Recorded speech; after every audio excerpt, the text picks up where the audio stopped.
오늘 본문 로마서 5장 6절부터 11절 말씀을 통해서 우리의 구원을 보증하신 하나님이란 제목으로 여러분과 함께 은혜 나누기 원합니다. 우리 먼저 말씀에서 기도를 시작하겠습니다. 아버지 하나님, 우리의 인생을 지혜롭게 하고 우리의 삶을 복되게 하는 생명의 말씀을 받는 시간입니다.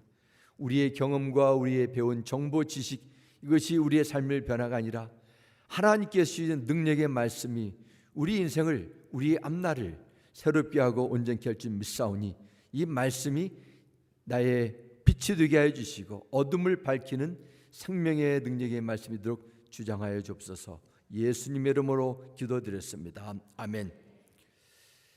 서울에서 큰 교회를 담임하시고 또한 신학자로서 잘 알려진 목사님께서 비몽사몽간에 천국과 지옥을 구경한 후에 그것을 책으로 출판해서 화제가 된 일이 있었습니다. 지옥에 가보니까 너무도 고통스러운 것이었고, 지옥에는 북한의 김일성뿐만 아니라 기독교의 지도자들도 그곳에 있다는 그런 충격적인 내용이 그 책에 담겨져 있었습니다. 그 책을 쓰신 목사님이 자신의 경험을 논란이 있을 것을 알면서도 책으로 출판하게 된 동기에 대해서 사람들이 천국과 지옥의 이야기를 생각하지도 않으려고 하고 믿지 않으려도 하기 때문에 교회 안에 있는 성도들 말합니다. 경각심을 불러일으켜 주기 위해서 이런 책을 쓰게 됐다, 그렇게 전했습니다. 꿈속에서 또는 환상을 통해서 또는 자기가 배운 신학이나 성경 말씀의 생각 속에서 기록한 책으로 보기 때문에 그것을 다 100% 믿는다 이렇게 보장할 수 없지만은 그래도 죽음 이후에 대해서 한 번쯤 깊이 고민하고 생각할 수 있는 기회를 주는 책이라고 저는 개인적으로 생각합니다. 사실 우리 모두는 날마다 새로운 달을 맞이하게 되지만은 결국적으로는 죽음을 향해 나가는 사람입니다. 그러나 오랜 세월 동안 이 세상에 살고 있기 때문에 평소에 되는 죽음에 대한 인식이나 크나큰 고민도 생각도 하지 않고 열심히 살아갑니다. 죽음 이후에 말씀을 통해서, 성경을 통해서 지옥과 천국이 있다는 것을 듣고는 아는 것 같지만은 내가 천국에 갈 것인가, 아니면은 하나님께서 나는 너 모른다 이런 말씀을 들을 것인가에 대해서 관심이 많이 없습니다. 우리가 이 세상에서 영원토록 살지 못하고 죽음을 맞이하게 되는 것도 다 죽음 이후에 지옥이라는 이 무시무시한 곳으로 가게 되는 것은 바로 인간의 짊어진 죄 때문입니다. 그렇기 때문에 이 세상에 살면서 주어진 인생의 여정 속에서 우리가 가장 심각하게 생각해야 될 문제는 내가 어떻게 하면 좀 더 많이, 좀 더 건강하게 행복을 부를 누릴 수 있는가, 이것이 아니라 죽음과 심판을 가져다 주는 죄의 문제입니다. 성경 히브리서 9장 27절 말씀합니다. 한 번 죽는 것은 사람에게 정해진 것이요 그 후에는 심판이 있으리니 말씀합니다. 똑같은 죽음처럼 보이지만 성경은 지은 죄를 그대로 가지고 죽는 사람이 있는가 하면은 죄를 용서받고 하나님의 은혜 가운데 모든 죄가 용서함 받은 후에 주 앞에 서는 자가 있다고 말씀합니다. 죽는가에 따라서 죽음 이후의 문제가 결리기 때문에 주의 심각성을 알고 죄 용서받는 법을 알고 이 세상을 떠나야 합니다. 그래서 우리는 주일 예배 순서에 오늘도 사도신경을 통해서 죄를 용서받는 것을 믿습니다, 이런 신앙 고백을 같이 했습니다. 이 말씀을 통해서 우리가 지은 죄가 얼마나 심각한가를 다시 한번 생각해 보시고 우리 받은 죄 용서함이 얼마나 복된 것인가 우리는 기억하시기 바랍니다. 그래서 죄 사함을 받은 우리가 이 세상에 어떤 삶을 살아가는가에 대해서 우리가 이 말씀을 통해서 깊이 한번 우리의 신앙 여정을 청찰해 볼 수 있는 시간 갖기를 원합니다. 로마서 5장 말씀에 보면은 왜 구원의 선물이 확실하게 그리스도 안에서 보장이 됐나 말씀합니다. 구원에 대한 출발점은 하나님입니다. 내 종교적인 열심, 도덕적인 선행, 그 업적 이런 보상으로 구원이 이루었다면 그 구원은 언제든지 나의 상태에 따라서 받은 구원도 빼앗길 수 있고 취소될 수 있을 것입니다. 그러나 내가 나를 나의 능력이 나의 구원을 이룬 것이 아니라 하나님께서 전적으로 나를 구원하셨다는 것을 믿을 때 우리는 확신이 서게 됩니다. 그러면 하나님께서 나를 구원하신 그 증거가 무엇이에요? 어떤 증거를 가지고 내가 구원의 확신을 가질 수 있습니까? 바로 예수님의 십자가의 죽으심입니다. 그래서 예수님의 십자가는 우리의 죄를 대신 지불해 주신 구원의 증거뿐만 아니라 우리의 구원을 확증해 준다, 이렇게 볼 수 있습니다. 하나님께서 전적으로 베푸신 대로 구원받았다는 사실 받아들이기가 쉽지 않아요. 왜냐하면 이 세상의 방정식은 나의 노력과 열심과 재능으로 뭔가를 얻어내는 그런 원칙이 작동되기 때문에 사람들이 내가 이 놀라운 구원을 받기 위해서 내가 구원받은 자격이 있다는 생각에서 벗어나기 참 어렵습니다. 만일 누군가가 여러분에게 어떤 조건을 달지 않고 너무도 소중한 선물을 주었다고 가정합시다. 그런데 그 선물을 받은 당사자는 내가 그 사람에게 뭔가를 잘해줬기 때문에 이것은 내가 당연히 받아야 되는 보상이다. 그에게 내가 베푼 도움이 얼마나 큰데 이런 선물을 주는 것은 너무도 합당하지 않나, 그렇게 생각하게 된다면은 선물을 그 준 사람은 그것을 알 때 마음이 얼마나 섭섭하고 후회가 되겠습니까? 하나님께서 베푸신 구원의 선물도 그렇습니다. 내가 무엇인가를 큰 것을 해가지고 구원을 받았다 이게 된다면 하나님 앞에 감사한 마음은 없게 될 것입니다. 내가 당연히 받아야 됐다는 그 생각이기 때문입니다. 또한 내가 구원을 이루기 위해서 하나님 앞에 뭔가 잘 보이고자 하는 뜨거운 열심과 노력을 기울인다면 그 사람의 마음에는 평안도 기쁨도 감사함도 없이 늘 항상 마음에 초조함과 불안감이 있을 거예요. 아니, 얼마만큼 더 해야 내가 하나님의 구원을 채울 수 있을 것인가 의심이 갈 뿐입니다. 그러나 하나님께서 우리의 연약함과 우리의 허물을 아시고 한계를 보시고 구원의 선물을 주셨습니다. 특별히 로마서 5장은 사람들이 구원에 대한 확신을 갖지 못하는 중요한 두 가지 원인을 이렇게 설명하고 있습니다. 첫째는 성도가 겪는 환난과 어려움 때문에 구원에 대한 불확실함이 있어요. 정말 내가 하나님의 자녀라면, 구원받은 주의 백성이라면 왜 이러한 고난과 시련이 나에게, 내 가정에게 지금도 나를 힘들게 하고 떠나지 않는가? 정말 내가 버림받지 않고 구원받는 건 확실한가? 어떤 경우에는 욥의 친구들처럼 당신이 이렇게 고난과 어려움을 겪는 것은 구원받지 못해서 그럴 수 있어요. 뭔가 잘못된 것이 있으면 당신 구원 한번 점검해 보세요 하고 조언을 하기도 합니다. 하지만 로마서 말씀은 결코 그런 것이 아니라는 것입니다. 우리 예수를 온전히 믿기 위해서 겪는 고난은 구원의 증거라고 합니다. 환난이라는 그 자체는 고통을 줄 수 있지만 하나님의 위로하심과 성령의 함께하심과 주의 신실함을 체험할 수 있는 은혜 시간이라는 거예요. 더욱더 놀라운 것은 성도가 주님을 따를 때 겪는 고난을 통해 세상에 대한 미련과 집착을 과감하게 떨쳐버리게 되고 영원한 천국의 소망을 둘 수 있는 온전한 신앙의 자리를 이끌어가게 된다는 것입니다. 세상 사람들이 하나님이 없다는 증거로 만드는 그리스도인들의 환난과 시련은 오히려 우리의 믿음을 더욱더 정금 같게 만들고 하나님께서 함께 하시고 도와주는 체험적인 믿음의 자료 인도해주심을 믿으시기 바랍니다. 구원을 의심케 만든 두 번째 원인이 있습니다. 그것은 바로 우리 안에 아직도 남아있는 주의 기질, 죄성 때문입니다. 환난과 고난은 주로 의보적인 환경, 사건에 의해서 찾아옵니다.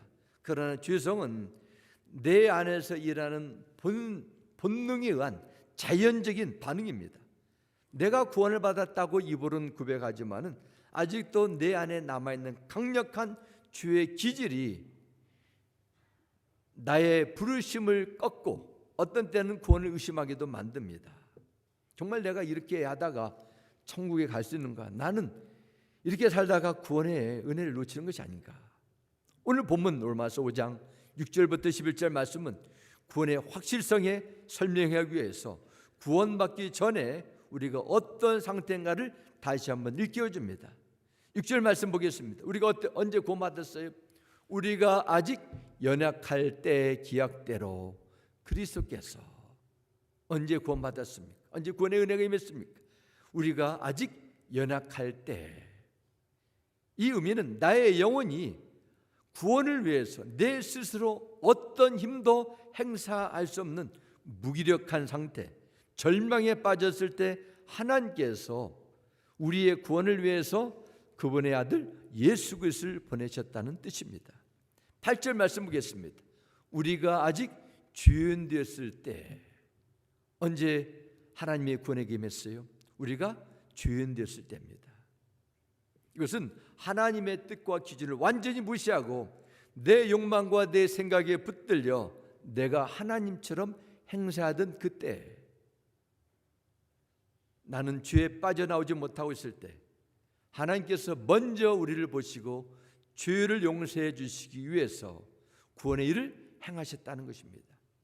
사람들의 생각하기를 내가 죄를 깨닫고 하나님의 존재를 발견하고 회개하고 주님께 돌아오면 하나님께서 불쌍히 여겨주셔서 내 모든 죄과를 다 용서해 주겠다, 이렇게 착각하기도 합니다.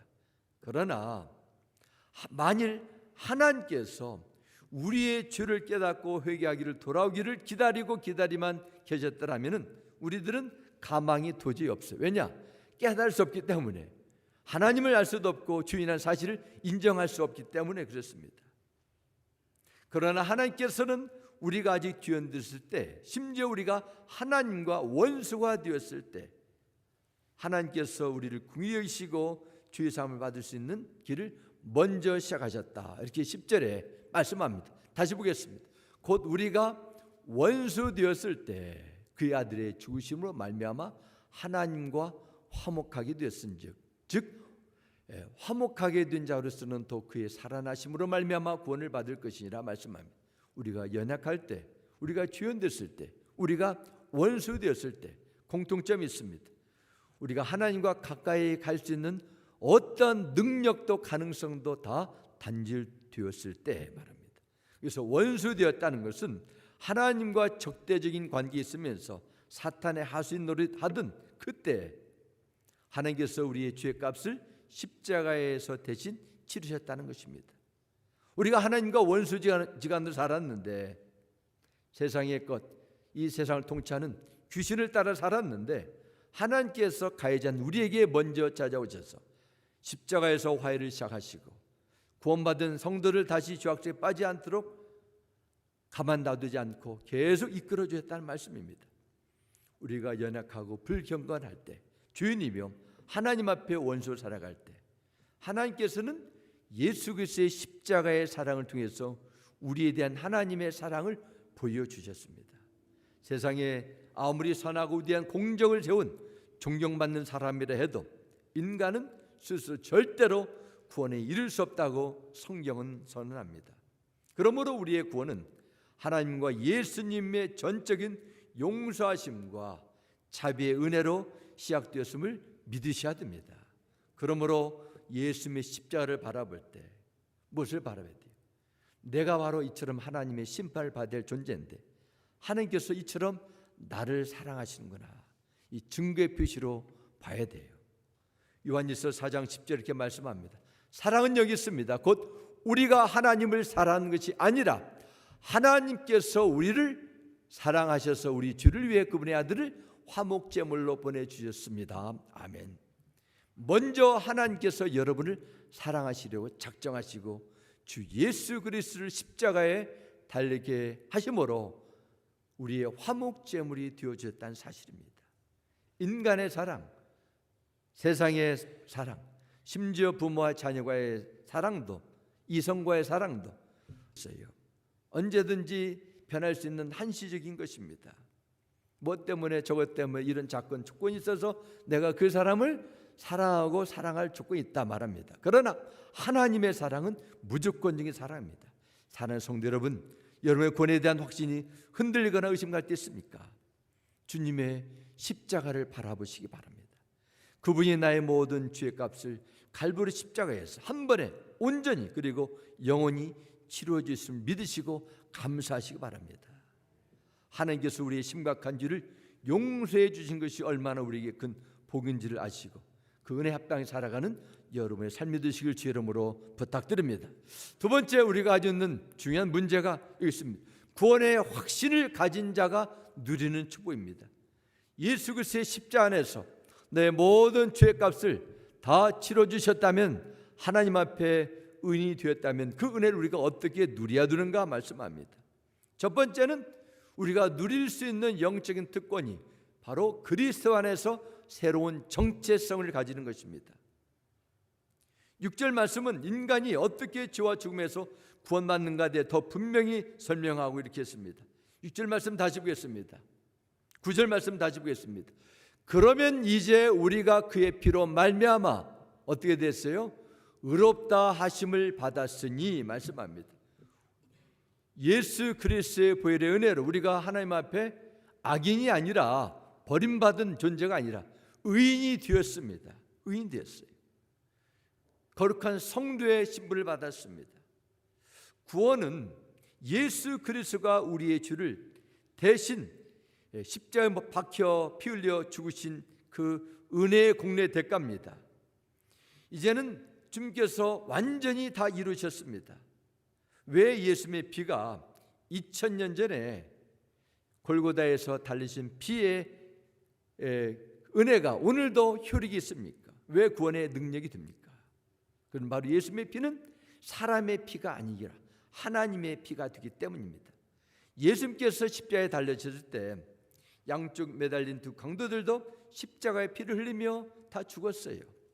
로마 제국 시대에 반란자나 흉악범을 사형하는 도가 십자가에 되었기 때문에 그 당시에도 수천 명의 사람들이 십자가로 죽음을 당했습니다. 그러면은 왜 예수님의 피만이 구원에 있어서 그렇게 중요합니까? 예수님의 피는 죄로 오염된 사람의 피가 아닙니다.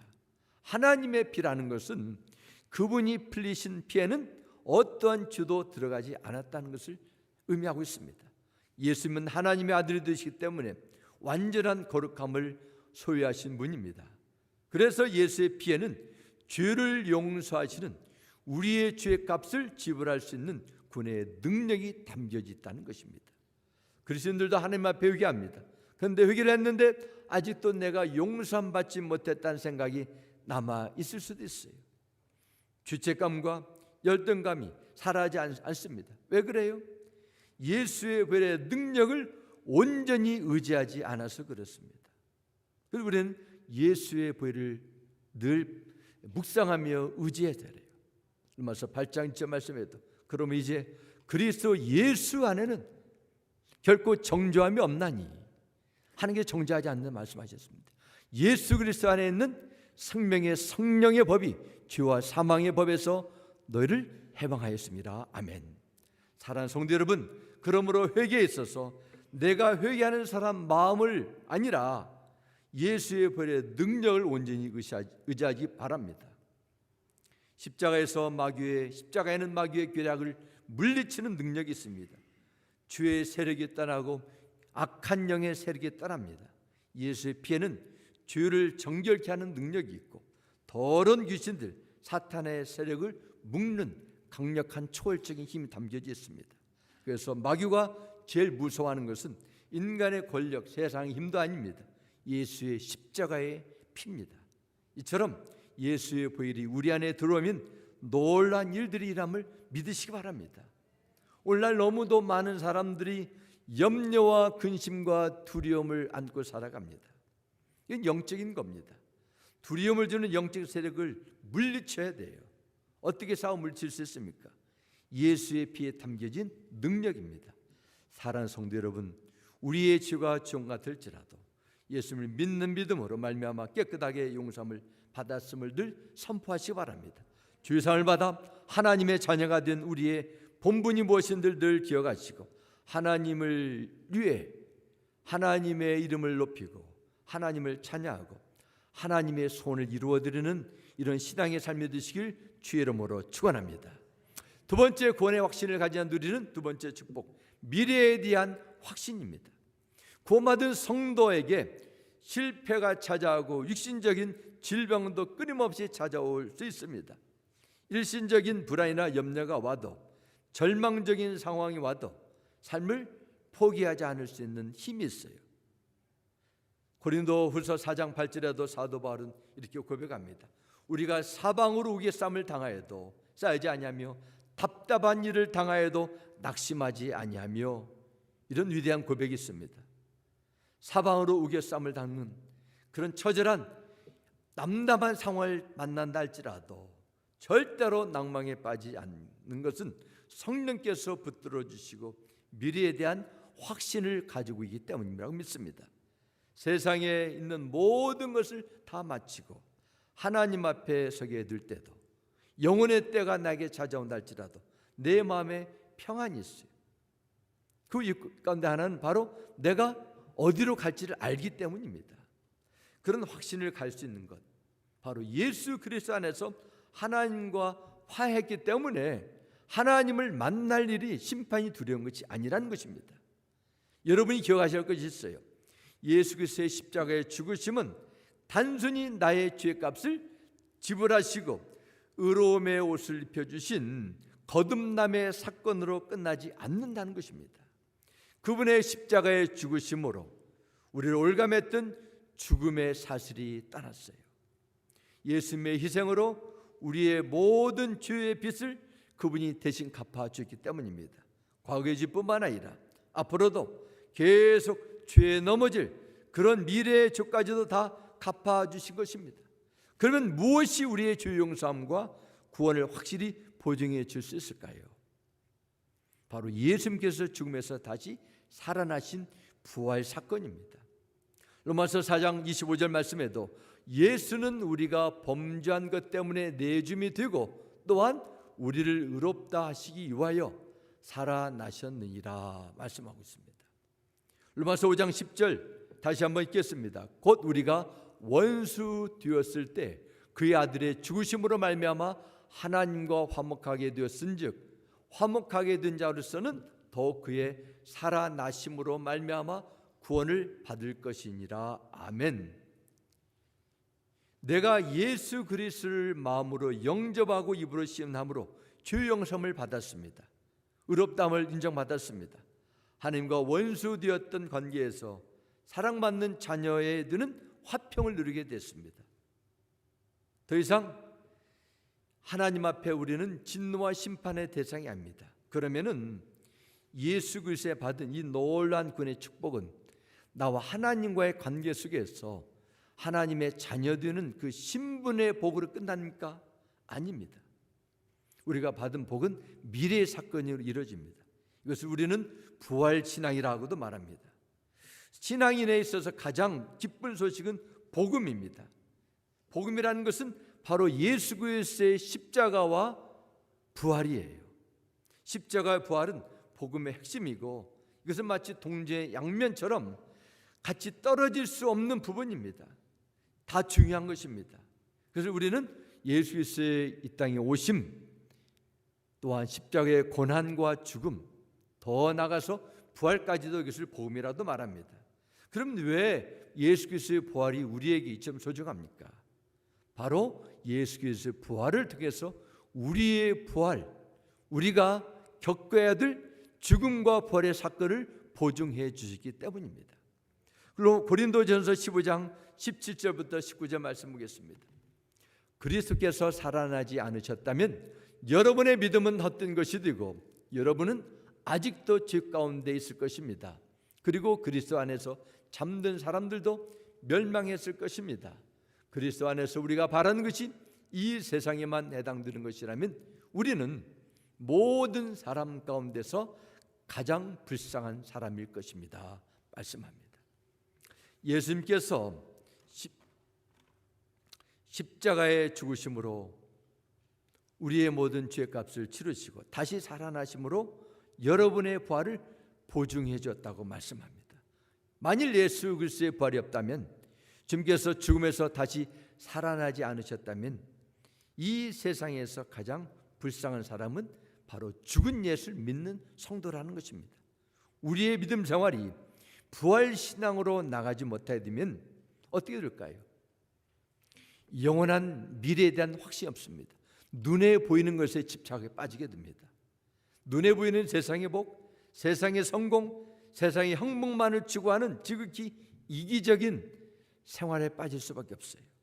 사랑하는 성도 여러분, 예수 그리스도를 믿는 믿음으로 여러분의 모든 죄의 사슬이, 죽음의 저주가 다 떠나게 됨을 믿습니까?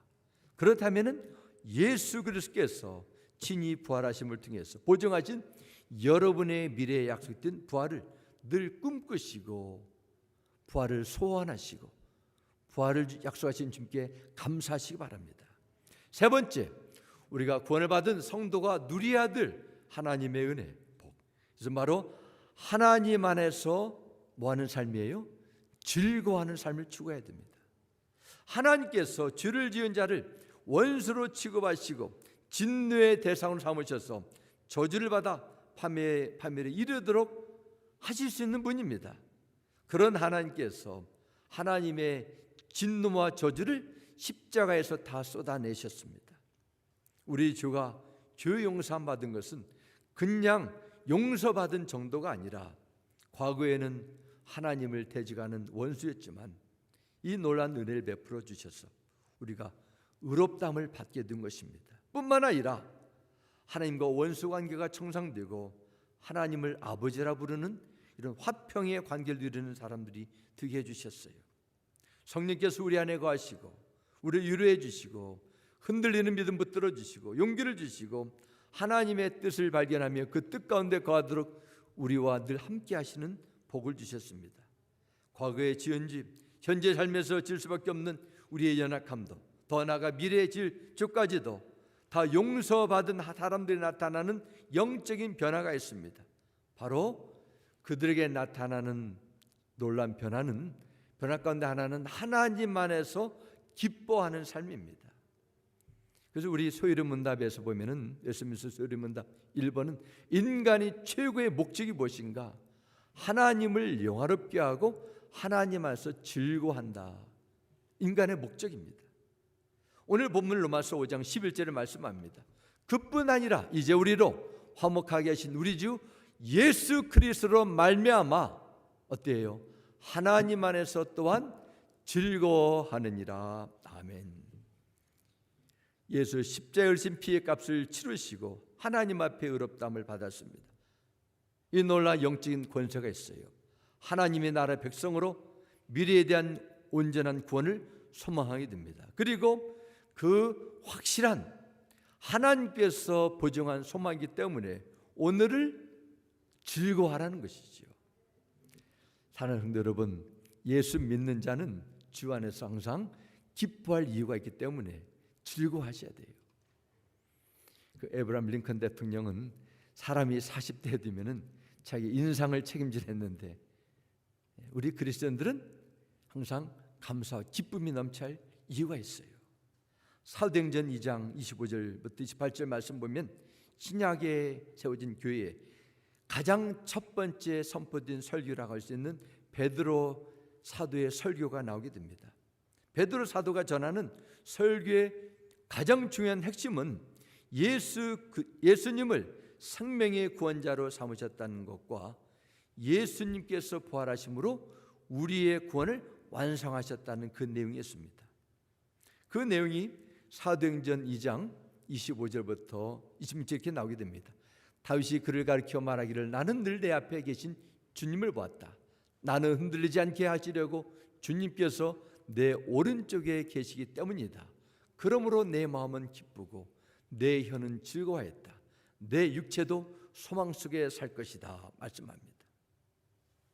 주님께서 내 영혼을 지옥에 버리지 않으시며 주님의 거룩한 분을 썩지 않게 하실 것이다. 28절입니다. 주님께서 나에게 생명의 길을 알려주셨으니 주님의 앞에서 나에게 기쁨을 가득 채워주실 것이다 하였습니다. 아멘. 베드로가 사도가 선포하는 이 말씀은 다윗이 기도한 시편 16편의 말씀을 그대로 인용한 다윗의 예언의 메시지입니다. 다윗이 예언한 내용은 앞으로 그의 후손을 통해서 오실 예수 그리스도가 어떤 일을 하실 것인가에 대한 말씀입니다. 다윗은 영의 눈이 열렸을 때 하나님께서 보여주신 어떤 것을 봤어요? 생명의 길을 봤습니다. 나중에 다윗의 후손으로 오시는 예수님께서 영원한 생명의 길을 죽음의 길로 가고 있는 인생들에게 열려주실 것을 미리 알고 있었어요. 그리고 베드로 사도는 설교합니다. 바로 다윗이 기도한 예언한 그 생명의 길로 인도할 분이 이 세상의 인간의 몸으로 오신 예수 그리스도다. 그 내용을 선포하게 된 것입니다. 그러면 이 놀란 군의 생명의 길을 발견한 자가 어떤 은혜 받게 됩니까? 28절 보면은 후반절 보면 주님의 앞에서 나에게 뭘 채워주신다고요? 기쁨을 가득 채워줄 것이다 하였습니다. 예수님의 죽으심과 다시 살리심을 통해서 죄로 죽었던 우리의 영혼이 다시 살아나고 우리의 육신의 부활의 길을 열려 주셨다는 것입니다. 예수 그리스도 안에 있는 영원한 생명의 길을 발견하고 그 길을 갈 수 있는 것이 우리 인생의 최고의 복이요 지구의 기쁨이라, 이런 말씀입니다. 우리의 영혼이 음부의 버림을 당하지 않고 우리의 육신이 멸망을 당하거나 썩어 없어지지 않는 것이 얼마나 귀한 것이 모릅니다. 하나님께서 예수님을 통해서 여러분과 저에게 주시고자 하는 복이 이것입니다.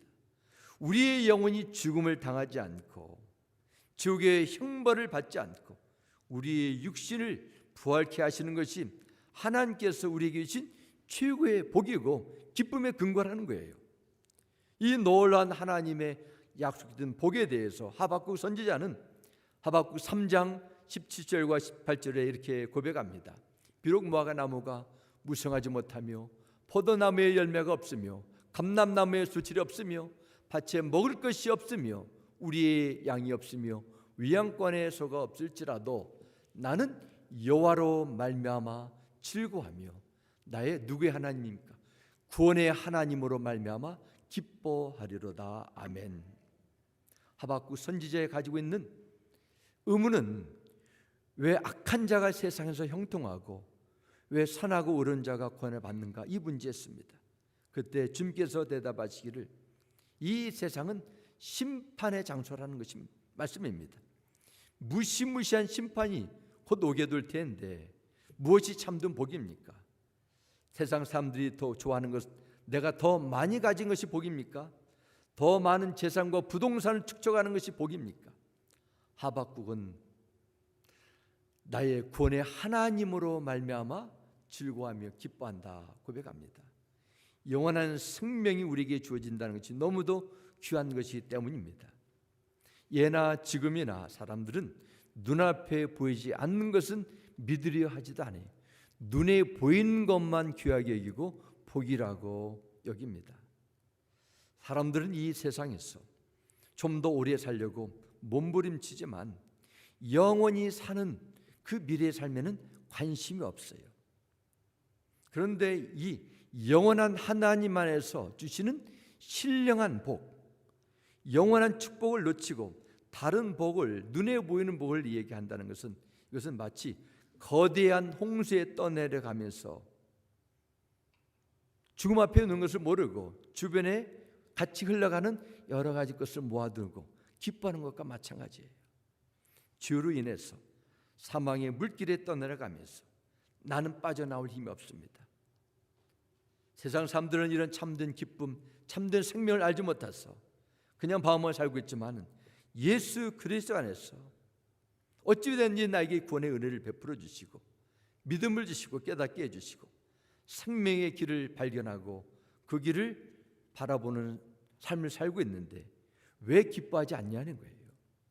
이것은 인간의 수행으로 깨달음으로 안 되고 오직 주의 성령으로 가능한 것입니다. 하나님께서 베푸시는 주의 용서함과 영생의 설문이 얼마나 기쁘고 좋은 속이 되는가 나중에 알게 될 것입니다. 그러므로 우리는 이 예수 그리스도 안에 있는 구원이라는 엄청난 복을 발견한 정말 체험한 자에게 당연히 나타난 것은 어떤 상황에서도 감사하며 나의 구원의 하나님으로 말미암아 기뻐하는 삶이 될 줄 믿습니다. 여러분 주 안에서 항상 기뻐하시기 바랍니다. 세상의 것 기쁨도 있지만은 언젠가는 다 사라지고 기쁨이 후유가 되고 기뻐한 대상이 부담이 될 수 있어요. 그래서 빌립보서 4장 4절 말씀합니다. 주 안에서 항상 기뻐하라. 내가 다시 말하노니 기뻐하라 말씀합니다. 참된 기쁨은 우리의 생명의 주가 되시는 예수 그리스도 안에 있기 때문에 우리는 기쁨의 원천 되시는 주 안에서 기뻐해야 됩니다. 사랑하는 성도 여러분, 여러분이 하나님의 선택과 궁율함을 힘입어 생명을 거저 받았다면 세상에 이것보다 더 소중하고 감사하고 기뻐할 일이 어디 있겠어요? 주 안에서 기뻐하시기 바랍니다. 범사에 감사하시기 바랍니다. 예수 그리스도를 통해서 우리의 보이신 이 생명의 길이 최선의 길이요 최고의 기쁨을 주는 길임을 늘 기억하시고 눈에는 보이지 않지만은 하나님께서 보증하신 천국을 소망하며 구원의 은혜에 합당하게 살아 삶의 열매를 풍성히 거두는 이런 아름다운 복된 삶이 여러분의 미래에 펼쳐지시기를 주님의 이름으로 축원합니다. 우리 함께 기도하겠습니다. 아버지 하나님, 오늘 주신 귀한 말씀 감사합니다. 내가 구원을 이룬 것이 아니고 하나님께서 우리의 연약함과 우리의 죄성과 영적인 무지를 알고 구원의 은혜를 거저 주셨다고 말씀하셨습니다. 예수 그리스도 안에서 하나님의 생명의 길을 발견했습니다. 그 은혜를 누리기를 원합니다. 어떤 일들 속에서 내가 하나님의 자녀 되었음을 믿게 하여 주시고 어떤 상황 속에서도 이 구원의 기쁨이 우리 삶 가운데 펼쳐지기 원합니다. 주님이 신령한 복과 은혜와 참된 소망이 우리의 삶을 붙들어 주시고 우리를 하나님 앞에 영광 드리는 귀한 도구로 세워 주옵소서. 주 예수님의 이름으로 기도드렸습니다. 아멘.